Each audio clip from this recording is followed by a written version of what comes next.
સમગ્ર કચ્છમાં શિયાળાના સમયે ઠંડીમાં ખૂબ વધારો જોવા મળ્યો છે। દર વર્ષે મોટા ભાગે ગુજરાતનું સૌથી નીચું તાપમાન કચ્છનું નલિયા મથક નોંધાવે છે। તે જ રીતે આજે પણ ગુજરાતમાં સૌથી નીચું તાપમાન નલિયા મધ્યે 2.6 ડિગ્રી સેલ્સિયસ જેટલું જોવા મળ્યું હતું।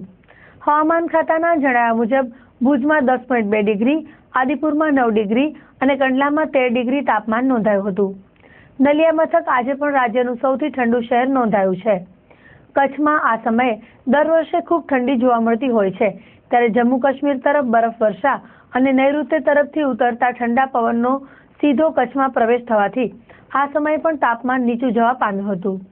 વધતી જતી ઠંડીને કારણે સામાન્ય જનજીવન ઉપર પણ અસર પડી છે। લોકોને આવા સમયે દિવસે પણ તાપણાની મદદ લેવી પડી રહી છે। ભીડવાળા વિસ્તારો પણ વહેલી સાંજે સૂના બની જાય છે, ત્યારે ઉત્તર ભારત તરફથી આવતી શીતલહેર હજુ આવતા 24 કલાક સુધી આવી જ ઠંડીનો અનુભવ કરાવશે તેવું સૂત્રો તરફથી જાણવા મળ્યું હતું।